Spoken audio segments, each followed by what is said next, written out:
I would state that's premature, Judge, because I haven't heard anything yet, but it's... Really? I know it's up to me, but why would that be premature if they're to the victim's number? Regardless of the contact, House case of the people versus Kirsten Heron. Children's attorney on behalf of the people. Assistant Public Defender Natalie Pate for Ms. Heron, who stands to my right. Please state your name for the record, ma'am. Kirsten Heron. Thank you, Your Honor. As to the PCC, this is going to be a waiver, and I would also like to address bond when appropriate. Ms. Heron is signing her preliminary exam waiver form at this time.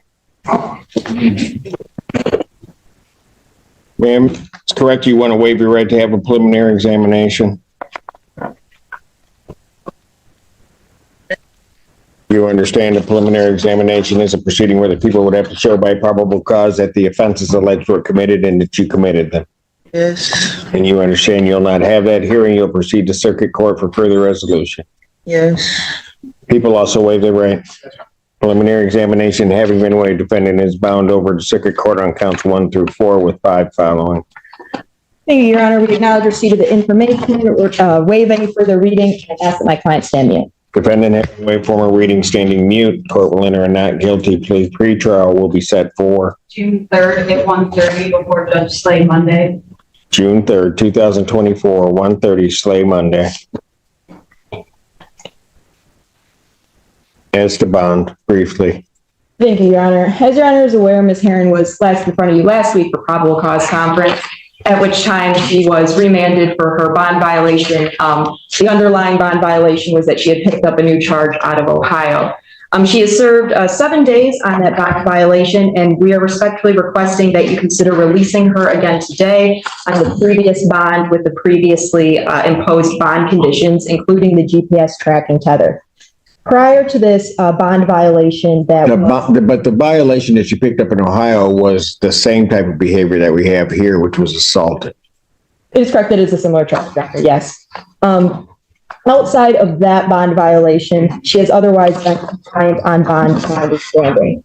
Ms. Heron presents as a 20-year-old woman with no prior adult convictions. She lives in Toledo with her mother. She was prior on that GPS tracking tether with no bond violations outside of the new charge. She has a strong support system, including her mother and sister, who I've also been in contact with, and I believe they're in attendance here today. They were in attendance at her last court hearing, as well as her 3-year-old niece. Ms. Heron regularly cares for her 2 nieces, ages 3 and 5, has their support, as well as her sister and her mother. She did hold down a job at Nordstrom for about 6 months and recently has been looking to break back into the retail world and is job seeking. Outside of the Ohio arrest, she has no other bond violations. And as for the Ohio arrest, she was released from Ohio custody on Monday, May 6th. While she was in Ohio custody, they, of course, cut off her GPS tracking tether that she had to Lake County. That next day, Ms. Heron contacted the public defender's office, and they advised her to drive up from Toledo immediately to go to community corrections to get her replaced, which is what she did. She returned back on Wednesday, May 8th, and got her GPS tether off installed again, and appeared again in person for her probable cause conference on the 9th. Ms. Heron takes this case extremely seriously. She takes her obligations to the court very seriously, and she's asking that the court, for the prior bond violation, sentence her to 7 days, credit 7 served, and release her today, reinstate her bond back on a GPS tracking tether. Any response from the people? My concerns, I assume are accurate by the court. The underlying facts of this case are basically an assault and neighbor dispute situation in Pittsfield. And as I relayed when this was up a week ago, there are comments in the Pittsfield Township Police report about prior contacts with this defendant and her aggressiveness towards the police. Given her age and the fact that this again happened while she was out on bond, I just have concerns whether we're dealing with a mental health situation, behavioral issue situation. I don't necessarily think that the defendant needs to remain in custody, but my concern is what plan is in place when she's out of custody. Obviously, she was on a tether and that didn't stop her from reoffending. Well, it didn't stop her from reoffending, and my understanding is it was another, she came into contact with police officers and you got the same scenario here. You got additional assaultive behavior. And they remain pending charges and allegations at this time, Your Honor, but the allegations are similar. I do acknowledge that. But I also, Ms. Herron does take this very seriously and has been very active in participating in her defense. And we ask that she be allowed to be out of custody on her previous PR bond in order to continue dealing with these You allegations. can bring that up with Judge Slay. Motion for bond reduction denied. Bond will continue. Thank you. Your Honor. Court calls the case People versus Bruce Jones. Have to be an attorney more than one of them, it has to be all of them. Assistant Public Defender Odetella on behalf of Mr. Jones this morning, Your Honor, who stands to my right. What are we doing? Your Honor, I do believe that there is a bond violation that needs to be addressed, as well as I need to address the defendant's phone privileges. Yes, Your Honor, that is our understanding. Go ahead, Ms. Barosa. Your Honor, are you in receipt of, I have the police report. But yes, go ahead. I am extremely concerned as to the tamper from May 12th with the defendant's tether. But I am also concerned because that is exacerbated by the fact that after the defendant was taken back into custody, he called the victim no less than 8 times to her direct number from his own PIN. I have not had an opportunity to listen to those calls. I did make Mr. Odetella aware of those calls, and I have made a request that those calls be released to him so that he could hear them. I did receive a note from Ms. Gisenda that she had an opportunity to listen to some of those calls.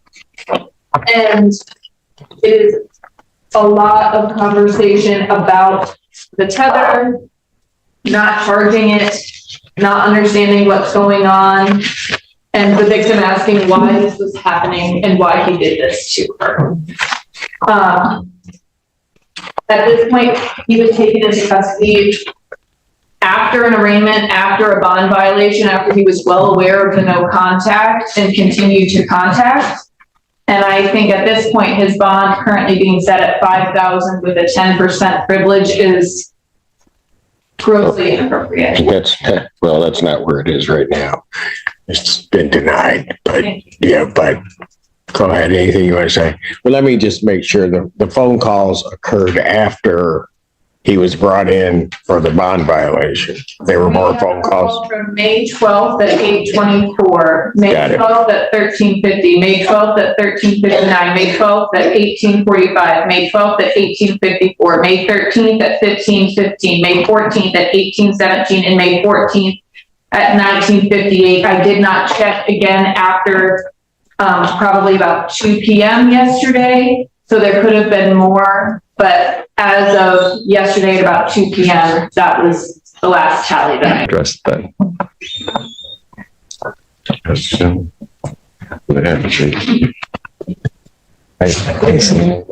This is his probable cause also today. Emily, Yes, this is his probable cause and bond violation. correct.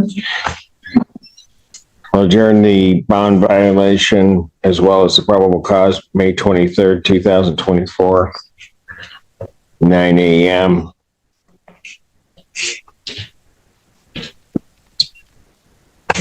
Bond at this time, given everything that I've seen, his bond is revoked.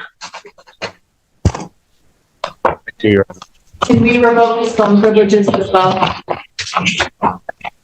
I would state that's premature, Judge, because I haven't heard anything yet, but it's Really? I know it's up to me, but why would that be premature if they're to the victim's number? Regardless of the contact,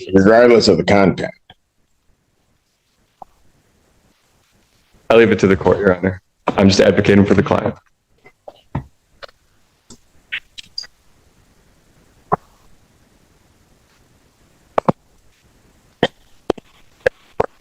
Defendant phone privileges are revoked pending the hearing. Thank you. Thank you kindly.